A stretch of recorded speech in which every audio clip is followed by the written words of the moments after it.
के पीछे एक ऐसी घटना जुड़ी है जिसे आज भी लोग श्रद्धा और भय के साथ याद करते हैं।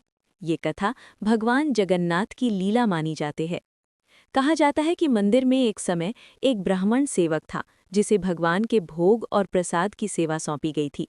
उसका काम था कि वो रोज नियम के अनुसार भगवान को चावल का भोग लगाए और फिर उसे भक्तों में बांटे।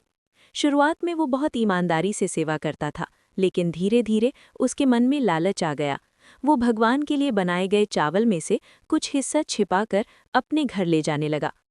एक दिन विशेष तिथि आई जिसे एकता तसी वाली दिन कहा जाता है। उस दिन भगवान के लिए विशेष भोग बनना था।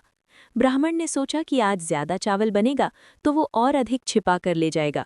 उसने भगवान को अर्पित करने से पहले ही चावल का कुछ हिस्सा अलग कर लिया और मन ही मन प्रसन्न हुआ कि कोई उसे देख नहीं रहा।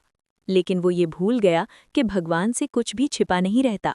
उसी रात जब वो सो रहा था, उसे एक भयानक स्वप्न आया। उसने देखा कि भगवान जगन्नाथ स्वयं उसके सामने प्रकट हुए हैं। उनकी आंखों में करुणा भी थी और क्रोध भी। भगवान ने उससे कहा कि तुमने मेरे भोग को अपवित्र किया है। ये केवल भोजन नहीं, ये श्रद्धा और भक्ति का प्रतीक है। अगले दिन मंदिर में एक अजीब घटना घटी। जब वो ब्राह्मण मंदिर पहुंचा तो अचानक वो बेहोश हो गया और लोगों ने देखा कि उसका शरीर मंदिर के एक हिस्से में उल्टा लटका हुआ है, मानो किसी अदृश्य शक्ति ने उसे पकड़ रखा हो। ये देखकर सभी भयभीत हो गए। पुजारियों ने तुरंत भगवान से क्षमा याचना की और उस ब्राह्मण के लिए प्रार्थना की। कुछ समय बाद वो नीचे गिरा और होश में आया, लेकिन उसकी हालत बहुत खराब थी। उसने सबके सामने स्वीकार किया कि उसने भगवान के भोग में चोरी की थी। उसने रोते हुए अपनी गलती मानी और भगवान से क्षमा मांगी। तब जाकर उसकी जान बची।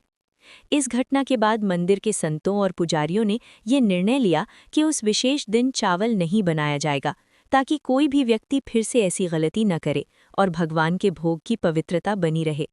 तभी से एकता तसे वाली दिन पर चावल खाने और बनाने की मनाही हो गई। लोग मानते हैं कि ये केवल एक नियम नहीं, बल्कि एक सीख है कि भगवान के प्रसाद और सेवा में शुद्धता और ईमानदारी सबसे महत्वपूर्ण है। भगवान जगन्नाथ अपने भक्तों से केवल सच्ची भक्ति चाहते हैं, और जो इस विश्वास को तोड़ता है उसे कभी न कभी अपनी गलती का परिणाम भुगतना पड़ता है। ये कथा आज भी पूरी में सुनाई जाती है और लोगों को ये याद दिलाती है कि भगवान के दरबार में कोई छल या कपट नहीं चलता। वहाँ केवल सच्चे मन और साफ नीयत की ही कीमत होती है।